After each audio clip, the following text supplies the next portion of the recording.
Ladies and gentlemen, boys and girls, I'm the Gnarly Gnome. This is the Weekly Pint. It's important to note, this is not a show. It's a happy hour. It's an excuse for us all to hang out together, have a drink together, hopefully. It doesn't matter what you're drinking. You can drink sparkling water. You can have a cocktail. You can have a beer. You can have a glass of wine. It doesn't matter. We just like to hang out and drink together. So tell us what you're drinking. Jump on the chat wherever it is that you are listening or watching the show. And tell us what it is that you are sipping away on. Marco is having a Grateful Spinner that is an IPA from Fretboard collaboration with Fatheads, right? I believe it's an IPA. It's got to be an IPA. West Coast IPA, maybe? I don't know. Julia says, evening all, having a Fatheads Stumbleberry tonight. That sounds delicious. I don't have a drink in front of me. Josh is having a grapefruit Bodhi. There's a lot of good beers coming around. I'm starting to feel self-conscious about my decision here. I am not going to have a beer tonight. I don't know what I'm going to have because I've been on this kick of letting you guys choose for me. However, I don't want to walk all the way over the fridge, so I've already got two choices for you to choose from. We have two mysterious paper bags. This is paper bag number, I don't know if you can see that, number 1. And this one here is paper bag number 2. I will tell you that in honor of a lot of our favorite podcast, Shift Beers, these may or may not be what you would consider gas station singles, both of them. Because I was in a mood while we were grocery shopping tonight. I went with the boy, and he helped me pick my drinks, and he decided that both of these looked good. So it could go off the rails pretty quickly here. So go ahead, whoever chooses first, 1 or 2, make your choice. They're both something else. Again, not beers, although I guess technically they are probably somewhat beer. Julia said number 2. We have a couple votes for number 2. All right. So the one you did not pick, this is number 1. This was the bigger one. This is Slinger's Signature Cocktails. This is Bahama Mama. It's a cocktail-inspired drink. I don't know what cocktail-inspired drink means. 8%, 24 ounces of it, too. A malt beverage with natural flavors and certified colors. I like all my colors to be certified. So we're not going to drink that one. Let's see. Carolina says hi from vacation. She's drinking a Smirnoff Ice pineapple lemonade that my sister-in-law didn't want. I'm not drinking a lot of beer on the beach, but I'm having a good time. Glad to hear it. That sounds like an appropriate beach drink. Blake is having Stag Jr. Good choice. Marco says it sounds awful. Who knows? Who knows? What we did pick also kind of, I don't know how it's going to go. Lipton hard iced tea. Like my tea hard. This is lemon flavored. Again, a big old 24-ounce can of it. It says 21 up. Contains alcohol. Malt beverage with natural flavors. 1 pint, 8 ounces. Yeah, 24 ounces. 5% ABV. Contains alcohol. It looks refreshing, right? I don't know. Is this carbonated, do you think? I don't know. There's only one way to find out. I'm assuming it's not carbonated. I already prepared ahead, and I got myself a glass of ice ready to go, although there's some water in the bottom at this point. Can't be watering down my Lipton hard iced tea. Caroline says, chug it. I am not chugging it. Mark says, it does sound awful. Everything sounds interesting to me. Yeah, it looks like tea. It is not carbonated. Shotgun it. I don't know that it. I mean, that would probably be pretty easy to shotgun since it's not carbonated. All right, we're gonna dive into this Lipton hard iced tea, and yes, you have to say it like that. Okay. It doesn't smell like much. I don't even get tea at all. All right. And Josh says, I love tea. I do too. Like, tea is one of my favorite non-alcoholic beverages. And so I never The first times that I tried, Twisted Tea, I was not a fan at all. And it's kind of grown on me a little bit. I still wouldn't say that I enjoy it, but I don't hate it as much as I did like the first couple times. Mark says, tastes like sugar. Well, let's find out.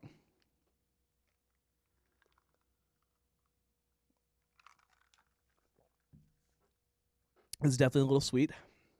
But no, that's not bad. It's also not over the top with the lemon. I can get behind that. Yep. That's not bad at all.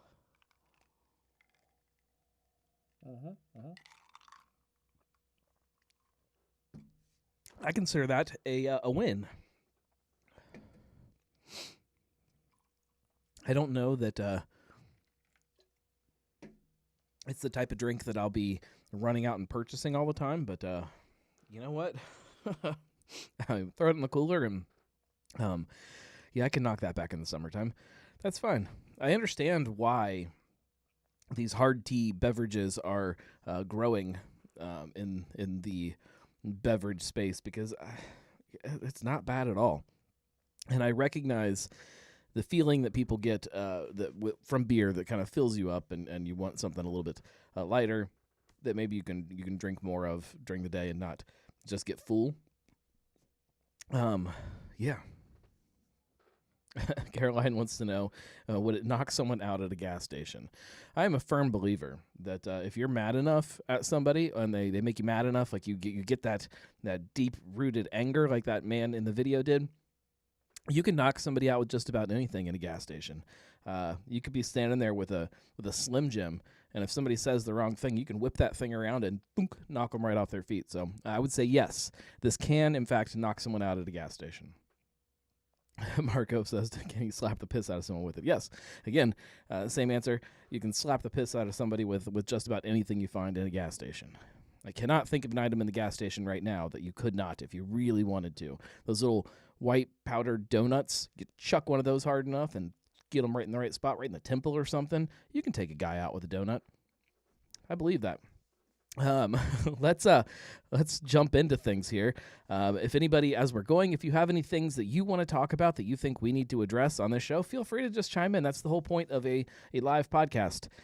We can redirect the conversation wherever we go at any moment. A bag of Lay's chips, mostly air in there. There is, but there are chips, and I see my technique. If I got mad, I would open the chips, pull out a chip, and I would fling it like a frisbee, get them right in the right spot, maybe right there in the neck.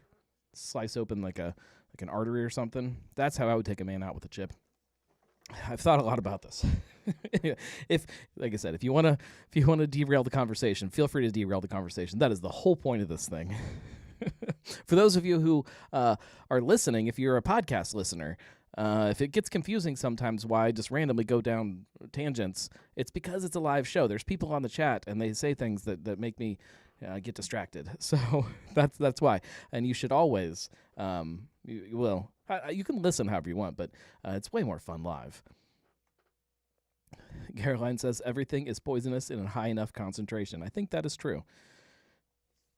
All right, let's jump into this. The first, all of these stories kind of relate in a weird way for me, and I'm trying to think of which direction I should go with it first. I think we're going to start with maybe, well, out of the news stories, this is the happier of the two.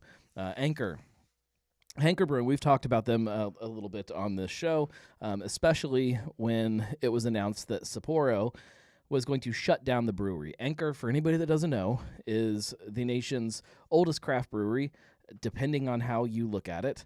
I still, if we can address that first, I still want to know what Anchor was before Fritz Maytag bought the brewery, because they were making beer. And so if they were making something, and then after he bought it, now they were a craft brewery, what were they before, and what did that beer taste like? And I have a lot of questions about it. For anybody that doesn't know, Fritz Maytag bought the brewery in 1965. He was a huge fan of the brand. He was a young hippie, I think. No, he wasn't a hippie. He was a young idealistic, maybe beer drinker. He had this brand. He saw this brand that he felt something about, and it was tanking, and he wanted to save it. So he did. He spent a bunch of money and he bought the brewery and made it better than it was before. The brewery's been around for a very long time. It was founded in 1896 and had a reputation for not making great beer. So he kind of brought it back from whatever it was, and it gets a lot of credit for being the first craft brewery. Mark says technically second. Again, it depends on who you ask. But the Sapporo bought them in 2017 and announced last year that they were shutting down the brewery and just selling everything off. So everybody was up in arms. We were pretty convinced that there was nothing that could be done about it, that nobody would be able to get the money together to save the brewery. And lo and behold, somebody did. That somebody is the CEO of Chobani. Let me pull up the article here. His name is Hamdi Ulukaya. He's the CEO of Chobani Yogurt. He acquired the brewery and the property, so the tap room, the production facility, the name, all of that. He bought it all, and he is going to revive it. He he expressed a strong personal connection to the city, so to San Francisco as a whole, which helped him influence his decision to save the brewery. So he wants to revive it because he thinks it's an important part of San Francisco. With that being said, he did also mention that he had become aware of Anchor fairly recently when all of this stuff was going on. So it's not like he had this deep-rooted love for the brand for his whole life or something. It's fairly new passion for the brand. But potentially this is fantastic news. He's already announced that he is going back on the branding and bringing it back to what it was before and trying to really resurrect kind of this thing that everybody fell in love with in the first place. So I have high hopes for it. I think that much like you can draw the comparison to when Fritz bought the brand back in the 60s, this is a desire to save a brand, not because you think not that it won't make money, but not that because you think it's a great business decision as much as it is that you're trying to save something that means something, which could be a great business decision, but there are better brands that you could buy. Mark says Anchor Porter. Christmas Ale is the one that's on top of my head. I would love to see that come back this year. I don't know that that's going to be possible, but it would be nice to not have more than 1 year go by where we don't have Anchor Christmas Ale. But we'll have to kind of hang in there and see how this all changes and how it evolves and how the deal works out. But so far, it feels good. It feels good about the brand. It feels good about why the guy bought the brand and kind of his stance on it. So either he is really, really smart about how he's wording this or has some really great people around him telling him to kind of talk about it in a certain way, or he really does believe this. So we'll see. There is no way to know yet. But I'm excited for it. I like Anchor. Not that I'm running around drinking a bunch of steam beer every day, but not that I wouldn't if maybe this could be the thing that kind of kicks it back up to kind of a higher place in craft beer. Everybody realized how close we were to losing it, and then maybe they kind of go back to it a little heavier than what they were before. I don't know. That's what I'm hoping for.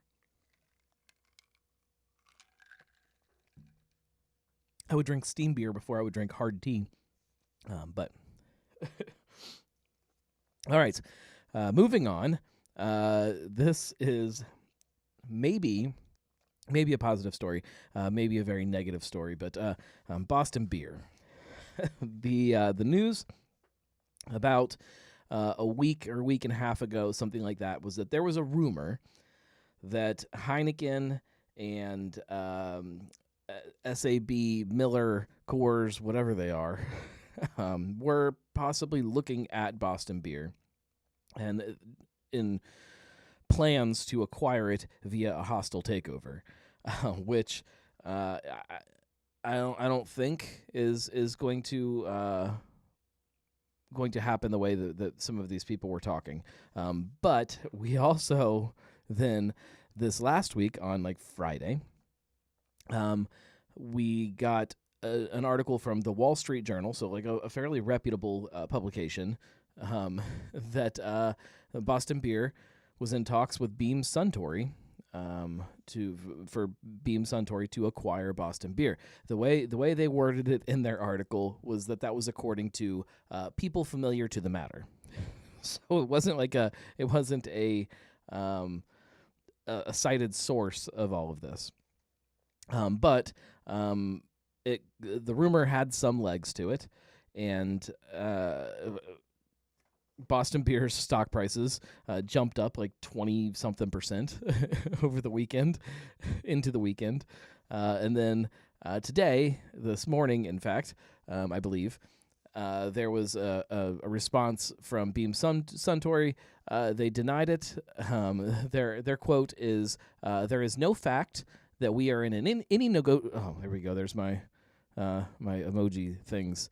There is no fact that we are in any negotiations with Boston Beer."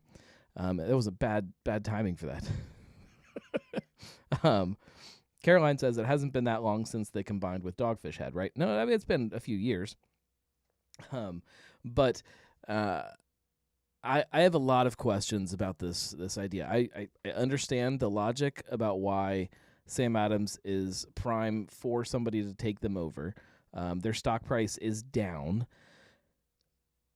My response to that is the stock price before was a little inflated. It wasn't a real stock price, so it's not really down. It's probably actually where it should be.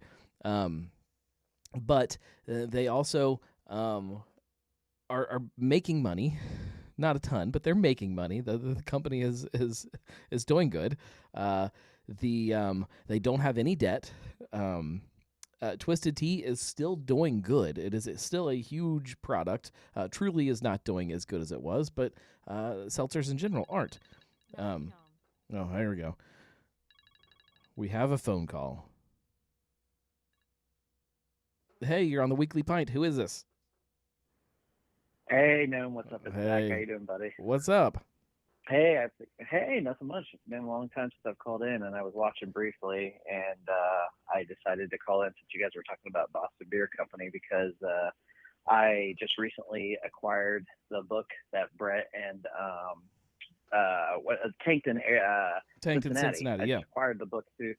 Yes, and so I got it from the library because the library got a couple copies in because it's a newer book, and I was like, oh, Cincinnati Library should probably have it, and I've been reading a lot into it. It was really fun. I'm not gonna lie, I kind of skipped past a couple things because I wanted to read the interview with Jim Cook, and I thought it was a very interesting read, and I was kind of curious on what you thought about the book because I feel like you're either halfway through the book or you're. I finished.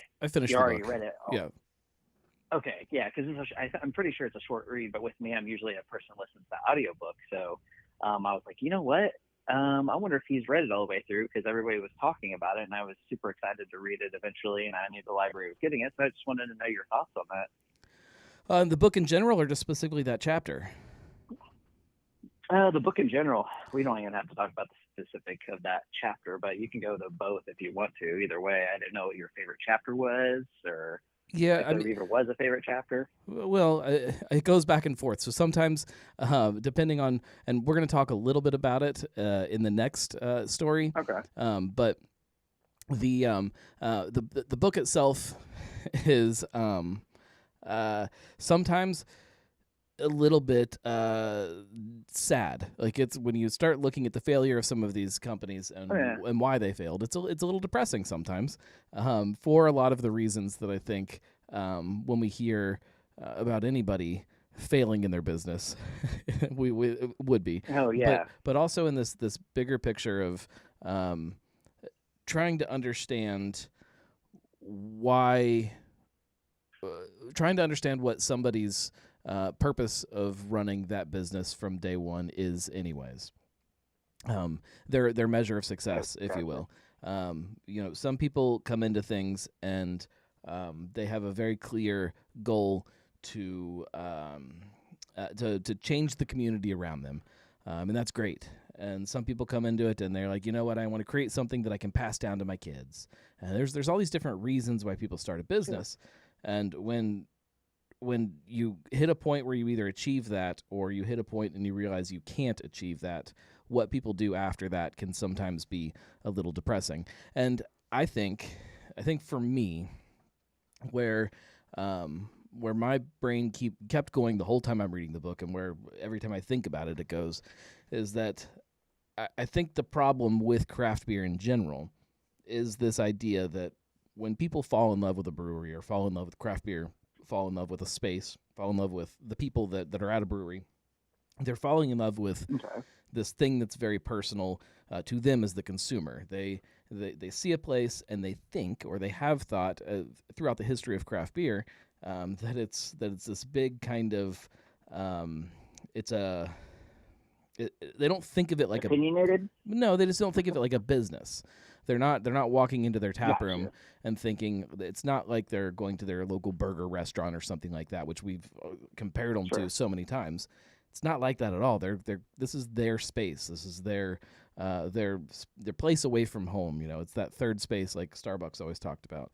And so they have like this very personal connection with it. And when they realize that the people that are running the business maybe are going to shut it down because it's not profitable enough, or they're going to shut it down because they can't pass it down to their kids, or they're going to shut it down because they're tired of making seltzer and they never really wanted to do that. Whatever the reason is. Or maybe they just didn't do distro. I think that's a big thing too. Sometimes people are like, oh man, I didn't want to do distro at one point. And then all of a sudden they're like, oh man, I got pushed into doing distro, which, to be honest, one of the breweries I absolutely love and still doesn't budge to this day is Fibonacci. And I just love what Bob does. And I mean, that's just an example of how he's still, he's got that, I guess he's got the community people, like, it does enough to say, hey, I can stay open without having the distro. But then you got other companies that you've interviewed on your podcast, for example, I don't know, maybe like Fretboard or something, who has now like 3 or 4 locations, or it comes down to, oh, well, we eventually had to can this stuff. And I think you talked about it with High Grain maybe today. I don't know if you did talk about that much, but I was just noticing that that's a common theme. Is some people go into it like there's either, hey, I'm going to start this microbrewery, I think I'm going to be big, but you can't go thinking you're going to be the next, as they always say, Matthew or Ryegeist, whatever it may be. Right. And then they think, oh wait, I wasn't doing enough because maybe that certain X beer didn't sell enough from what you thought it was going to do, or maybe they were trying to follow a fad or something like that.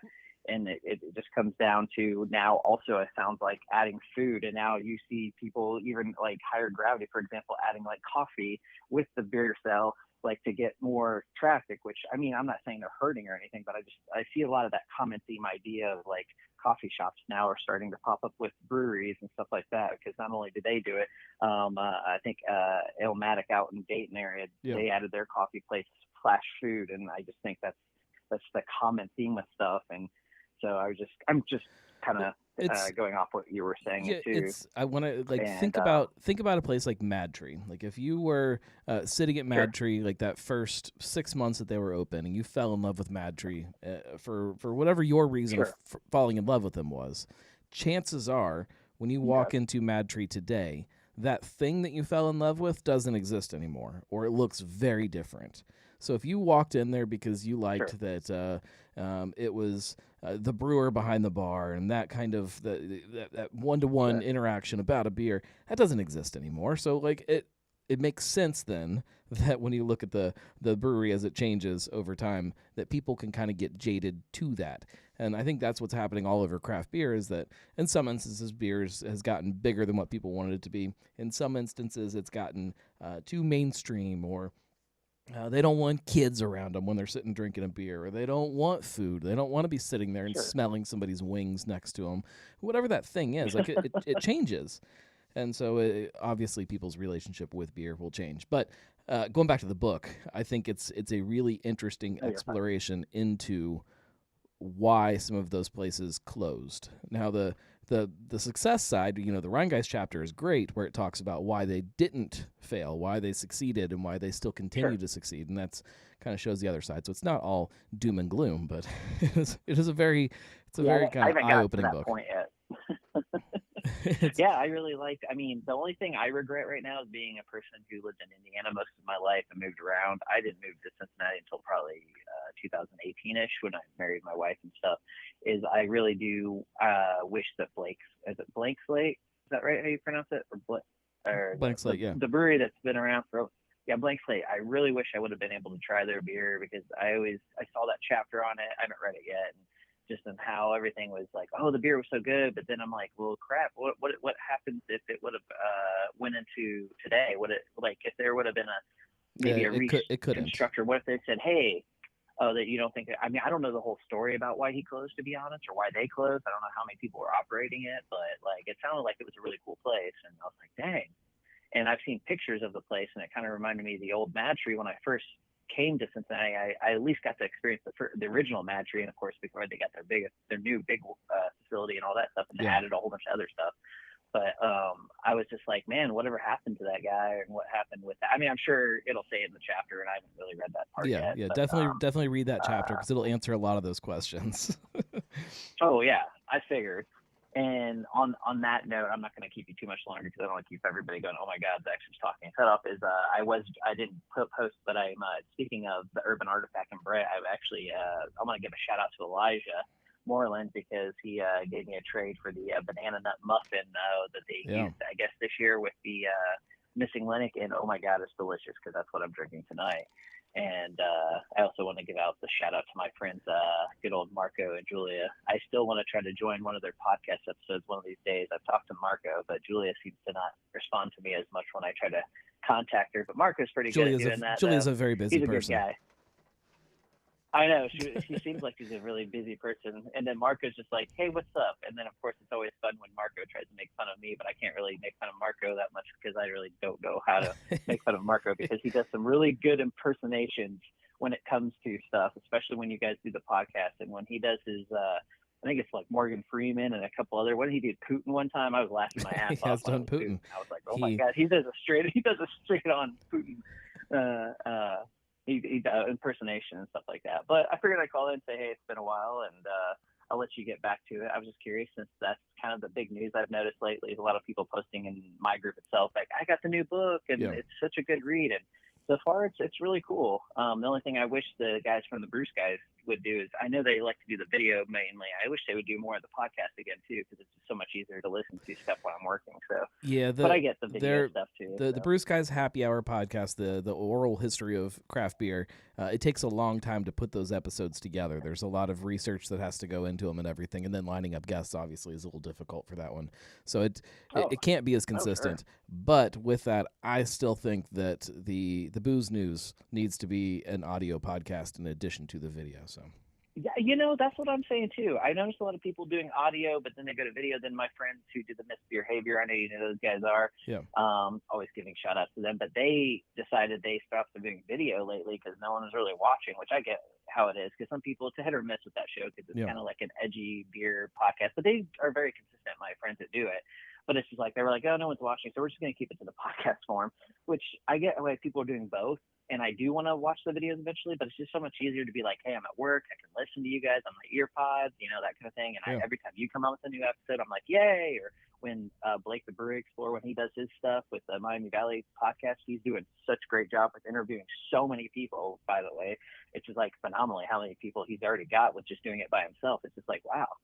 So I just got to step up my podcast game because I know you guys kind of poked at you guys like covered it. And you're like, oh, Zach needs to do this and that. And I just need to keep up and stepping it up. So, but you guys are definitely some great encouragement and stuff. And I love this craft beer community. You guys are all so awesome. So, but anyway, I will let you get back to it. It was great hearing from you or talking to you, and I'll continue to watch on your Facebook so you can get some more stories in before your kids or somebody is calling you upstairs. Hopefully my kids are asleep at this point. I hope so. Yeah. I was going to say at this point, the kids are, my kid is asleep. She's 2 years old.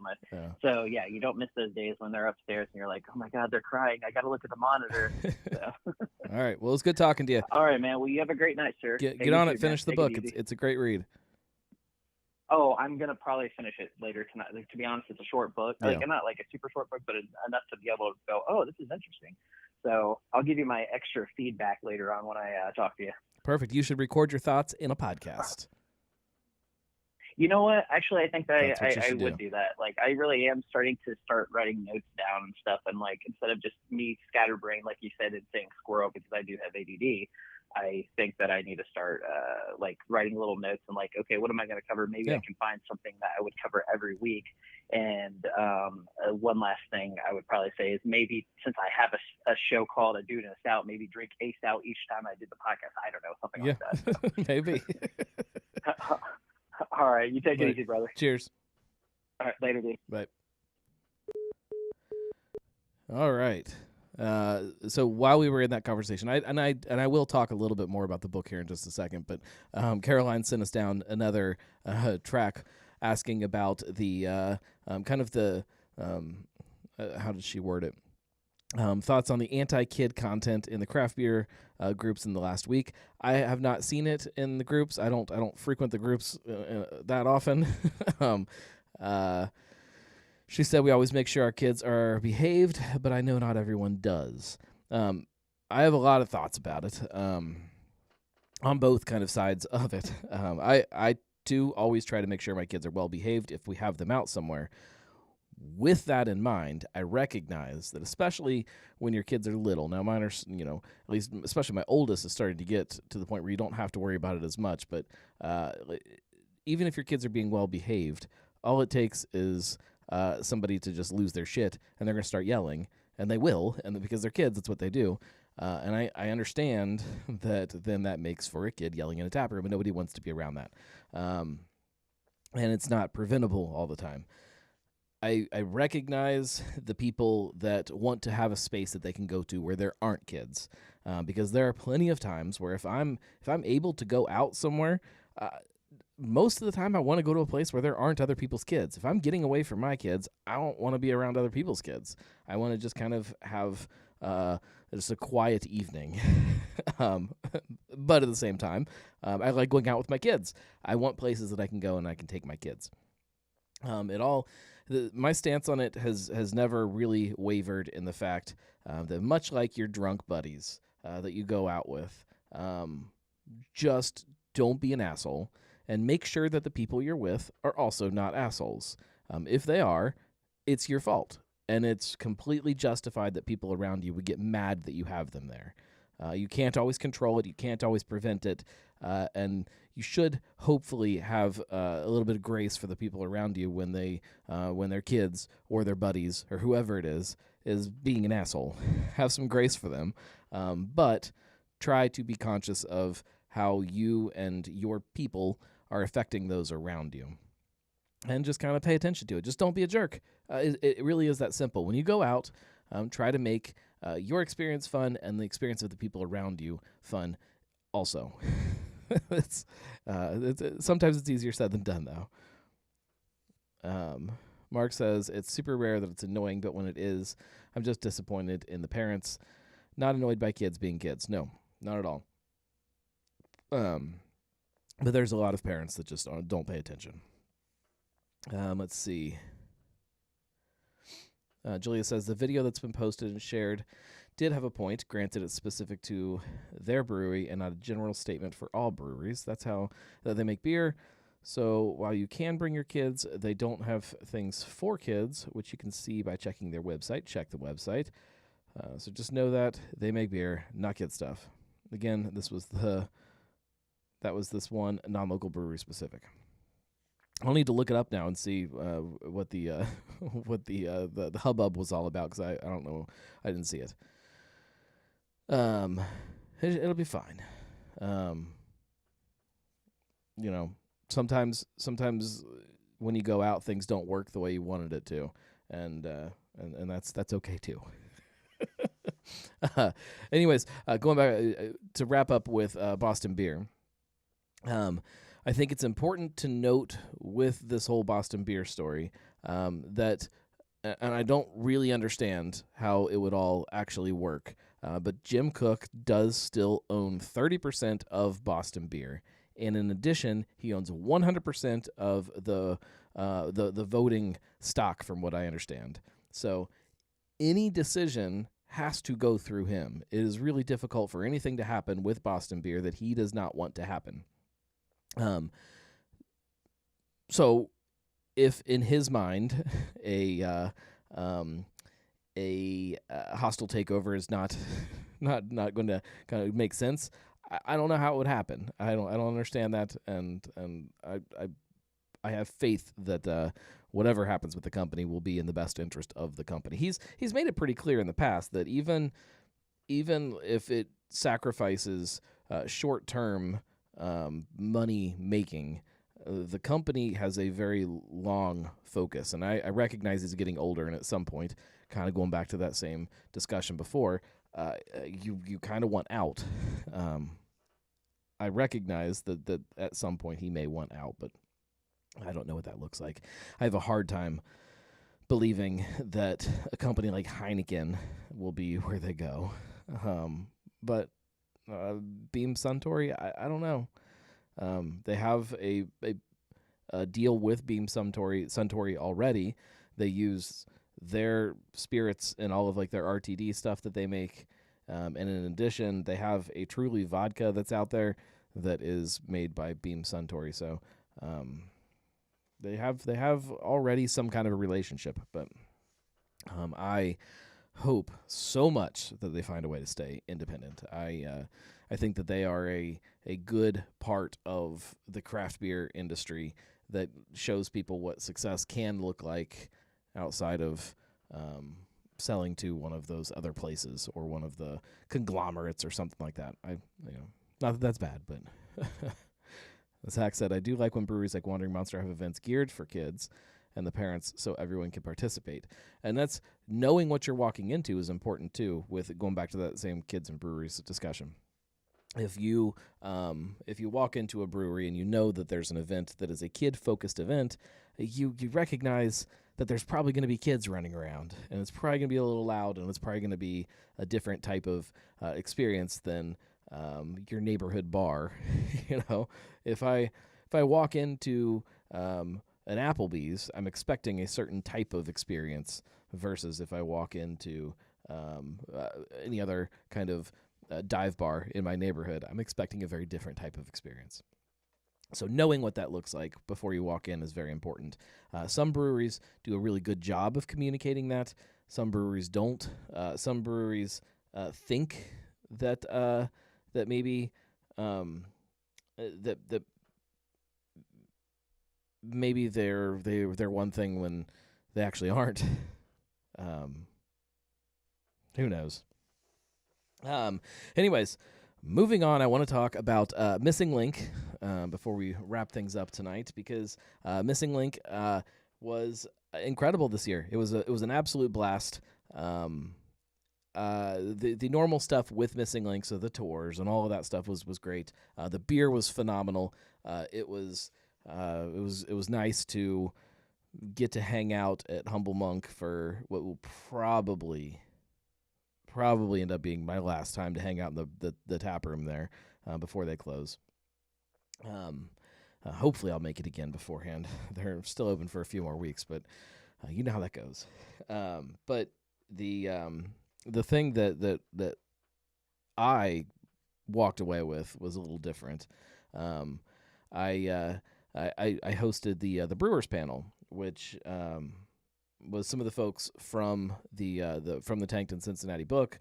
Both Mike and Brett were there, and then Andrew, and I cannot remember his last name off the top of my head, from Mobcraft. He discovered a historic yeast kind of in the same way that Missing Link was. But after we finished the hour-long panel, we still stayed there and had another hour-long discussion with some of the folks that were on the panel, just really diving into this same idea that we've been talking about, this measure of success and what that means. And it's something that I have spent a lot of time kind of rolling around in my head especially over the last few years of quitting the previous job and starting my own company and all of this stuff. Like this idea of like, why am I doing it, and what does it mean, and where does success start and where does success end, and where does failure start and end, and why the measure of success, that why, the thing that gets you, doing it. I've obsessed over it over the last couple of years, and I during this conversation, it hits harder and harder that there are some breweries that I absolutely love, and one of the reasons that I love them is because I think they have a very tight grasp on what that means for them. And so it becomes very easy to fall in love with them and their space and their idea and their brewery and their thing. It's really easy to fall in love with that because you know exactly what it is. There's other places over the years that, as I kind of really start thinking about it, is it's hard because you thought, or you think, or you will think for places that haven't even opened yet. You thought you understood that, and you fell in love with that thing. Only one day for somebody to kind of, pull the tape off of your eyes and be like, no, this is actually what it was about the whole time. We didn't even know that, but here's what it is. And then they just kind of see you later and they walk off. And that's it's valid for anybody to do with their own thing. But when you're talking about something like craft beer that like holds this really, really like close place to a lot of people, like it becomes something bigger than just beer. Um, it becomes like a personal thing to people, and I get that. And so there's a lot of breweries that when they sell out or when they sell to a larger company, like it hurts people. It's very similar to the way people feel about bands sometimes when they sign to a big label or something, and or their sound changes or whatever it is, and people feel very like personally hurt by that, and it's for the same reasons to me that people do about craft beer, and they are real and genuine reasons to those people. But I think for me, the takeaway from it is just like whenever you do anything, whenever you make a decision, you should have, in my opinion, you should have a very clear understanding of why you're doing it. What does that mean to you? What does success look like? What does failure look like? Where is that line blurry between the two? How far are you willing to push yourself past one of those lines before you're not okay with it? Because it's really easy to get yourself caught up in being past that line, and then one day waking up and be like, I am not okay with this anymore. And then how do you back off of that? So that was my biggest takeaway from Missing Link, is this idea of success and failure and what it all means. And part of that, there's a couple rabbit holes that I would love to go down that I don't think I should quite yet. But I've Missing Link at its simplest form, it's a beer festival. And everybody knows that I've been involved with beer festivals. And what that looks like does shift and change every year. And the why certain things happen and the how certain things happen start to shift and change. And when you look at how Urban Artifact and Humble Monk, and how and the why of why they throw this festival, like it just takes me back to something that makes me feel good about craft beer. We'll leave it at that. It makes me feel good about it, and I want to feel good about things more than what I think maybe a lot of people are feeling right now. It's hard to feel great about things when there's stuff like this that exists. Not that it's bad. It's actually really tasty, but this is it's weird. Gonna drink more of it. So disheartened with it. Mm. Caroline says none of the beer festivals in Cincy are just beer festivals. It's something that I love about the city. I disagree completely. I think there are plenty of festivals that are just festivals that kind of fail at that other side. And that leave you kind of just feeling empty about it. There are plenty of great ones. There are great festivals, but there are also some that just make me question why you would throw it in the first place. Anyways, let's wrap things up because I'm gonna sit and drink a bunch of hard iced tea and get ready for a big work day tomorrow. So I appreciate all of you guys hanging out and listening to the show, hanging out and chatting with me. We are getting closer and closer with the show to getting the new branding across to everything. I hope everybody's noticed that. We're getting there. We're a couple easy steps away, and then the one biggest step that I have not even really started is getting the new intro video done. Once that's done, we'll be good to go. I'm debating if I change the theme music. Are we attached to the theme music, or are we looking for something new and something fresh? Because we can go either way. You tell me. But it's going to take me a long time to get the video done. I have to go back and pull all kinds of old footage off of the archive and find some things that work. Caroline says I've missed some weeks, but it's looking really good. Well, thank you. It's getting there one step at a time, because that's how you get things done. Just little bits at a time instead of just trying to do it all at once is what I've learned. So thank you guys. I appreciate you. We will be back next week. I hope everybody enjoyed this week's episode of Cincy Brewcast. There are more coming. There's lots of great episodes coming. Did get some great conversations with a few people at Missing Link that I've been trying to kind of nail down and talk to and be like, hey, we need to figure this out to get a show done. And I think we're moving forward on a couple of those. So that'll be fun. There's some long overdue shows that I'm ready to make happen.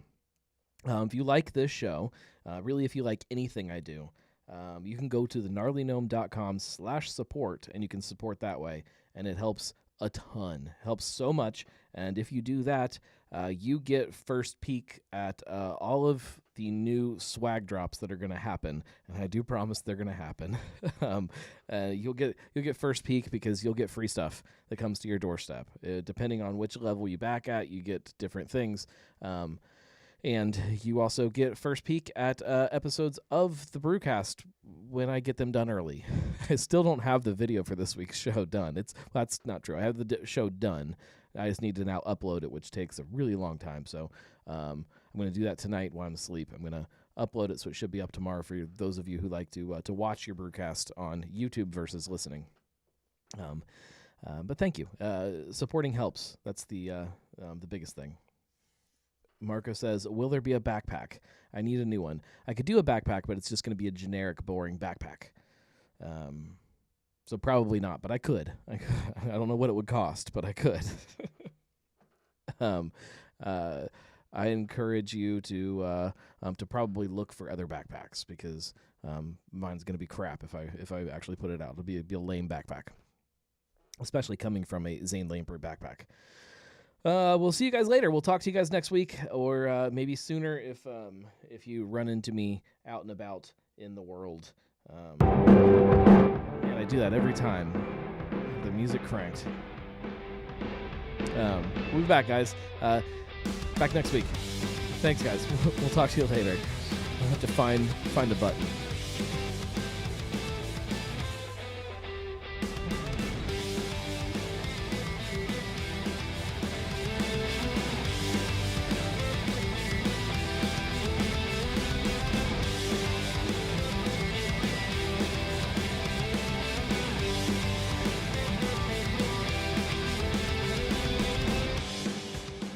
Any of your merch requests can be submitted through the Patreon account. Just get on there and send a message with whatever you want, and we'll look at it all. We'll try to do whatever you guys want.